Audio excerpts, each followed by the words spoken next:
All right, well, good morning. We are off the dock at Patriots Point. We've already left Charleston City Marina at around 6.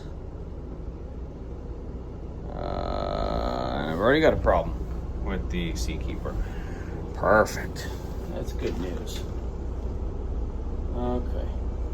Well, I'll have to deal with that in a hot second. Great. So we just fueled.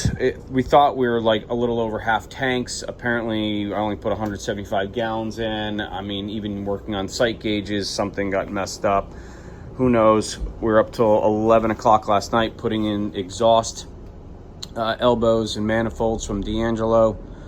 So hopefully we're going to get offshore and head to Fort Lauderdale. So I'm going to start sourcing some stuff, get things situated on deck here. We were up at 5:30 getting the boat ready. So another cup of coffee and I'll figure all this stuff out. And I'll see you guys in just a couple.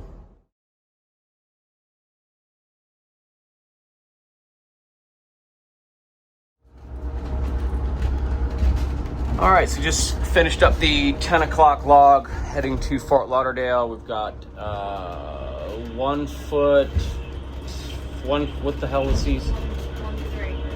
1.4 chop. It's a wet boat, but tomorrow afternoon we should have 4 feet at 11 seconds. We'll see how the boat handles then. We're just off. We're doing 10 knots as usual because we're still in the whale zone. We're on a 68 foot. 68 foot what?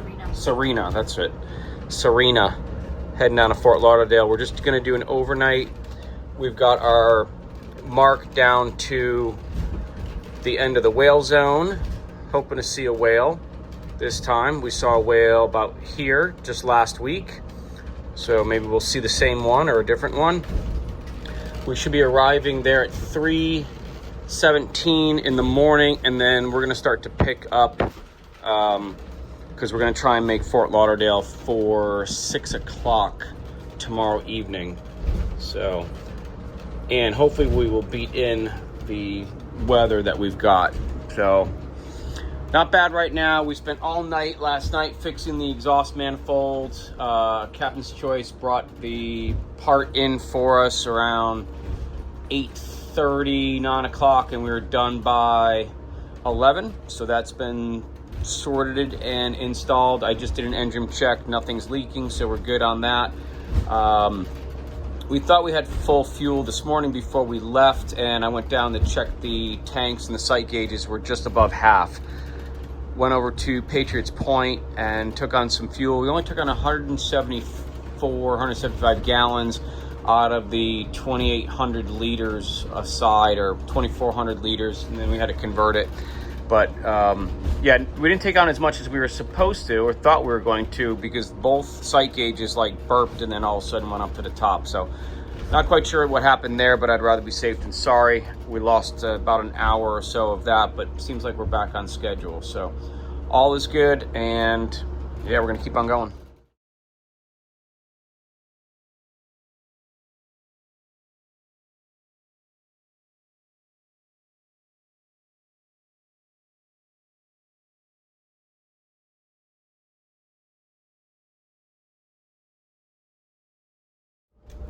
All right, so theoretically, we are outside the whale zone. However, I don't know why that one does that. However, they've put in another voluntary zone where we are, and I've tried calling the Coast Guard. They're not answering me. And so for an abundance of caution, I'm going to keep it around 10 knots, but I think it's voluntary, which means that I don't have, I'm outside of the strict whale zone, but they've made this square. I've taken a picture of it. Containment off of Tybee or Port Royal Sound. So I don't know if I have to go 10 knots or if it's just a suggestion or whatever it is. But like I said, for an abundance of caution, I'm just going to keep it down around 10 knots. I did run up a little bit just to see what this boat does outside the containment, and I'm gonna hold off until we get past whatever the heck this thing is, and then we're gonna throttle up to about 18. It looked like it ran pretty nice up there.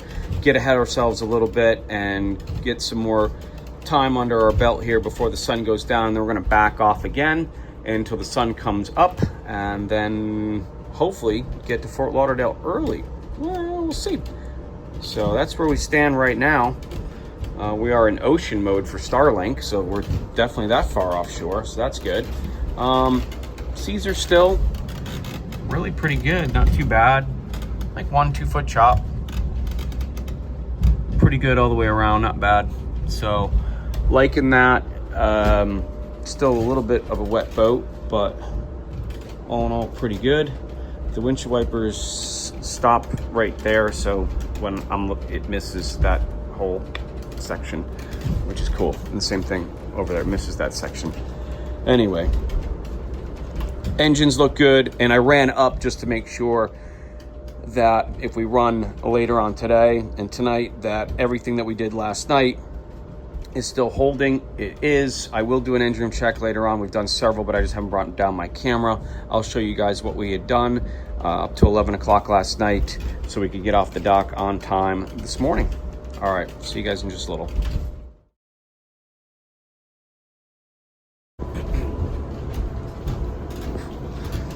All right, I haven't been doing much this trip. I've actually been trying to study for a course that I've been trying to take for the last couple months. So there we go. We are almost outside of this suggested whale zone. We're way outside the designated whale zone. And I tried calling the Coast Guard. It says voluntary. The Coast Guard didn't answer, but the thing on my whale app says voluntary. And frankly, it keeps coming in and out. So I don't know if it's there, if it's not there. I heard something this morning, I think the Coast Guard saying something about a whale zone, but it was hard to hear. Again, I don't know if it's voluntary. It says voluntary, so I don't know if that means that if I want to go 10 knots or I have to go 10 knots or whatever. So I'm only doing 11 knots when I'm way outside the containment. We should be up at 18 knots, kicking it right now. But I'm just concerned, and I haven't seen a darn whale around here. No, there's no whales. So, but I'm just concerned that I don't know where I am, and I'm not getting any answers, and so I don't know. I'm just trying to be cautious. Even at 11 knots, if I saw a whale, I could stop within 50 yards. So no harm, no foul there. But I'm outside the whale zone, but there's this weird new temporary containment or something, but it just says voluntary. I don't know. So just trying to be cautious of that. Almost out of it. Hopefully by 3:30 we'll be out of that, and then I'll be able to throttle up, and we're going to kind of go up to speed until the sun goes down, and then we'll back off for the night to 10-12 knots, and then once the sun comes back up again, we'll kick it back up. I've redone our course here. We're just on heading hold and not on course, which is cool because it'll give us something to do tonight. We can push the button left or right here every once in a while to keep us back on course for bridge management. What was I going to say? Yeah, I don't even know. But we'll do 10-12 knots overnight and then kick it up again tomorrow morning and hopefully finish the trip early. Oh, that's right. I did a new course down to Fort Lauderdale. And on Garmin, I've said this in the past, if it's over 24 hours, the arrival time doesn't come up. So my distance does at 345 nautical miles, 20 miles to my next destination, and 1 hour 53 minutes to my next point. So that's what I got going on. Paige is still downstairs sleeping, trying to get some sleep for the overnight shift, and then I'll probably stay up. I've got to do dinner prep. I think we're going to do chicken piccata. If the weather stays, I think I'm going to do chicken piccata for her. So I bought all the ingredients for it anyway, so we'll see what happens. I'll do a video back there. There's the little galley. My little galley. Stove, cookies, muffins, Doritos. That's about it. And just my little serving area here. So, yeah. Good enough to work with, I think. We'll boil some water, get some pasta down. I got some broccoli, and we'll fry up some fry up some chicken, and have a nice little meal.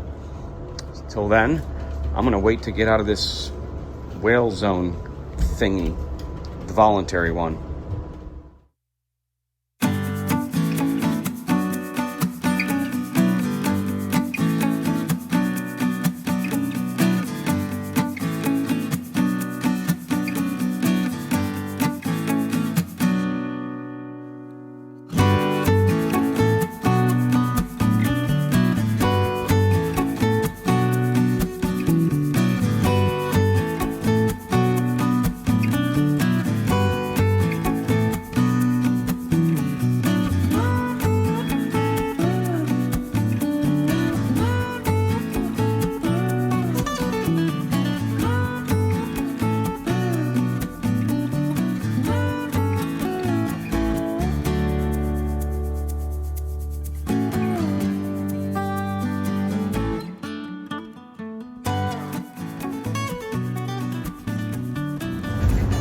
All right, I'm doing a really terrible job of doing videos this trip, but that vessel right there just called us. Paige, do you understand a word he said? No. You don't know how to speak? Korean. Oh, I don't know. I don't even know what it was. I think it was a blend of Korean, Russian, and terrible radio skills. So he is right there. He is AIS vessel. Glovis Crystal. Yeah, he's sleeping. I don't know. He's got a GPS speed of 15.8. We have a nearest point of approach in 4.5 minutes. And nearest approach is 0.7 nautical miles. Sun's going down, which is probably why he was calling us, because typically I keep like a 1.5 2 mile zone. But I've been watching him come out, and he's been changing course the entire time, and we will be ahead of him. We're going 18 knots. Oops, stop panning. 18 knots right now.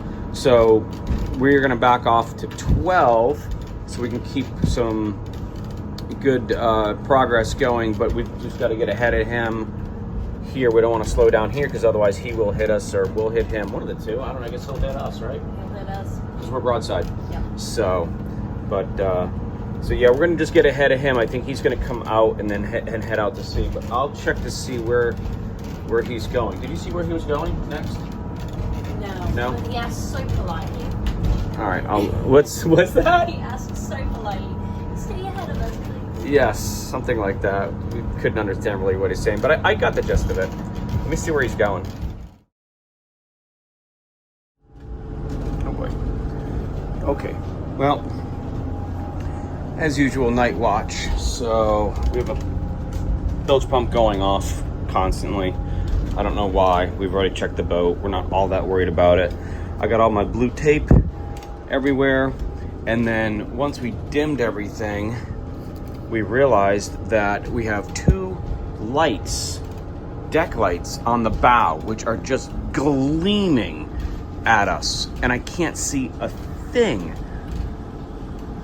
over the bow of the boat. And I'm up in the corner here looking out. You can't see anything, can't see the horizon, nothing. So we went up there with some blue tape. I put some blue tape on it. And then I had Paige go up there with 2 towels and put towels up in it. We've tried every light switch, every breaker on this boat, and nothing is turning these lights off. I almost took a hammer to them because it's, as you guys know, it's pretty dangerous to do this at night and have light glaring at you. You can't see what's ahead of you. So anyway, grab my coffee. So I sent Paige down. I haven't slept yet as usual, but somebody should. So I sent her back down for another few hours to get some rest. I'm gonna stay up till probably midnight and then go back down for a couple hours and then come back up. So 13 knots, we're going a little bit faster than we normally do. Arrival time into Fort Lauderdale right now is 4:13. I don't think that we're gonna have enough fuel to make it all the way. So we're probably gonna stop in 82% Fort Pierce and grab some fuel real quick. Probably won't even, we'll just, grab a few 100 gallons and then move on and head to Fort Lauderdale just to be on the safe side. Unless I can make a really good calculation and know that we've got at least a 20% reserve, then I'll probably just stop for a couple hundred gallons just to make sure that we make it. So all is well. The seas are pretty good. We're pretty far offshore. We're way outside the whale zone, which is good. And we're coming up on Jacksonville. What the heck is this here? What is this? Yeah, Jacksonville. You can always tell because of the Navy entrance right there, Navy entrance. So that's Jacksonville. So, and zoom out. There we go. So yeah, Jacksonville, and then we got another couple hours until we're completely gone on the outside right here of, right here somewhere, where the whale zone is. So then we're gonna cut back in and kind of hug the coast a little bit more, just do our usual play, come back down through Canaveral here, and then sort of a straight shot back down. So we're just trying to do a turn and burn on this one. As you guys know, I've been gone for like the last 2 months delivering boats and doing stuff. So I got to get back home and get some stuff done. We got some big projects coming up. So hope you guys will enjoy those. Till then, I'm gonna do some logbooks and drink some coffee.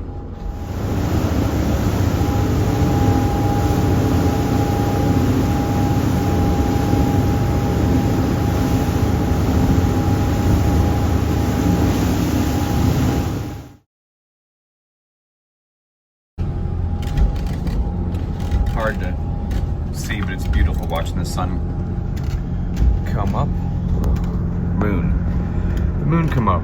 I don't know what time it is. I don't know what day it is. It's hard to see. We'll go on the back deck, but it's a beautiful full moon. Rised up big orange over the water. Really cool to see. Nothing's on radar. Nothing's on AIS. 13.2 knots. We're still way outside the whale zone.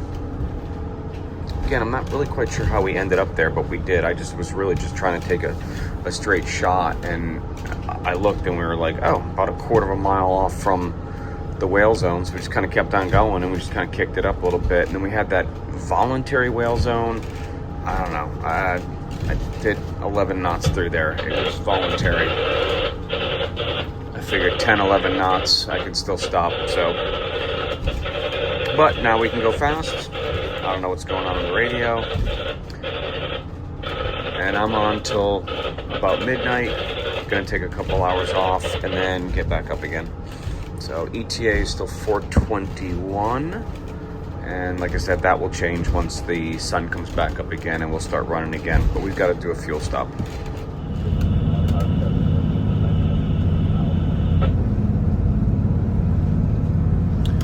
Well, good morning. Sun's just about coming up. Got a little boat crossing our bow right there. Really no sleep last night. Tried sleeping on the couch right here because we were pounding a little bit. And then we had some traffic and stuff like that, so I got no sleep. Anyway, we are heading into Fort Pierce. We're going to take on, I don't know, maybe 200 gallons worth of fuel, something like that, just to kind of get a little bit more in our tank. We've got 36% left. I don't like that at all.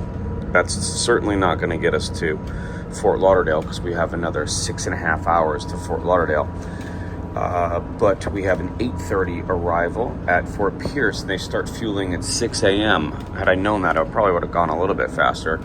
I was very surprised when I called them this morning, and they were actually there at, I called 6:30. I was just expecting to get a voicemail in regards to when they open, but they open at 6. So if you guys are running down the coast, Fort Pierce, Pelican Yacht Club opens at 6 a.m. for fuel, which is quite nice actually, because there's really not much between, you know, here and there, which here is wherever past Canaveral. It's an easy in and out inlet, quite nice, and get fueled quick and head back out. So that's what we're gonna do. Sun's just right there. about to pop. And then once we get done in Fort Pierce, like I said, it's about 6.5 hours or so to the entrance. So that should get us there for, coffee time. So that's cool. Beats 8 or 9 o'clock. So we're back on schedule. We're actually ahead of schedule. Ugh, knock on wood. Down by Stewart, it's supposed to be like 4 to 6 footers at like 11 seconds maybe. So we'll see how that works out with this boat and how stable it is. But everything seems like it's working pretty well right now. Burning 32 gallons per hour. That's just on one. So I got to double that.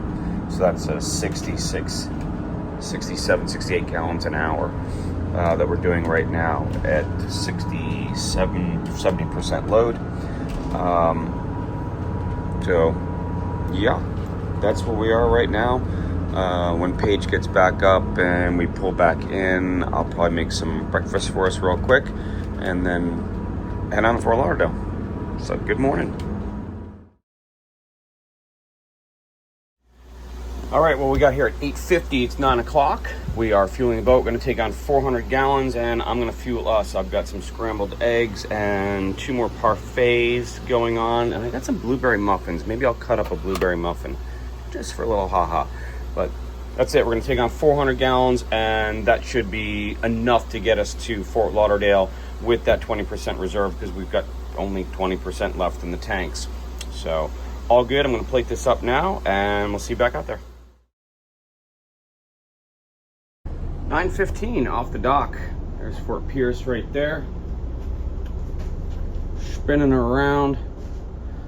Nice Hatteras right in front of us. And we're out of here. Quick fuel. 400 gallons. Fountainhead in Fort Lauderdale.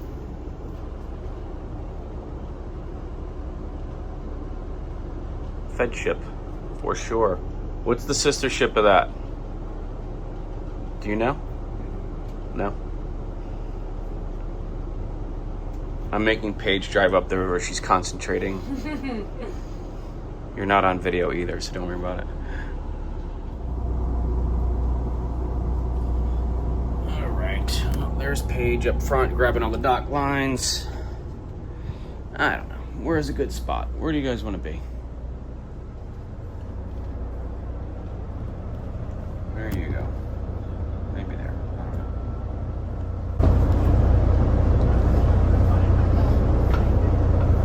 Happy? Do I look like I'm stressed? Kind of, actually. We're going to do rifle.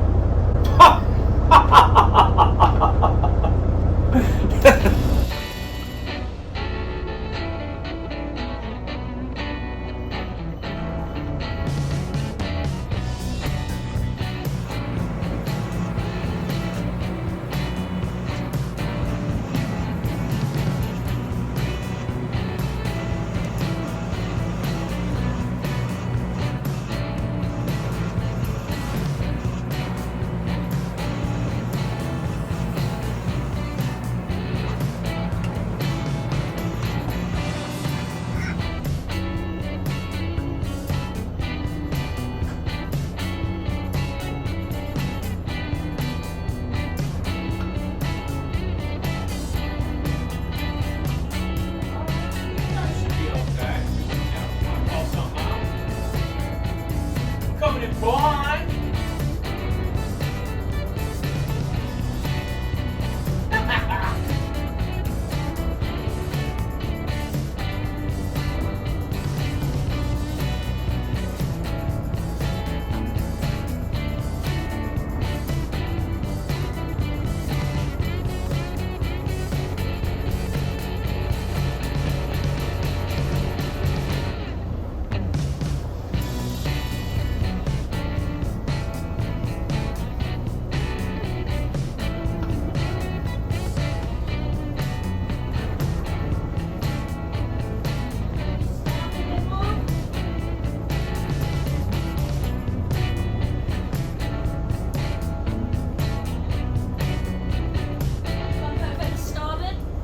All right, as we pull back in here, it's worthwhile noting that these are fixed docks, unlike most of the docks that we go to that are floating. They've got cleats on them, and the docks rise and fall with the tide.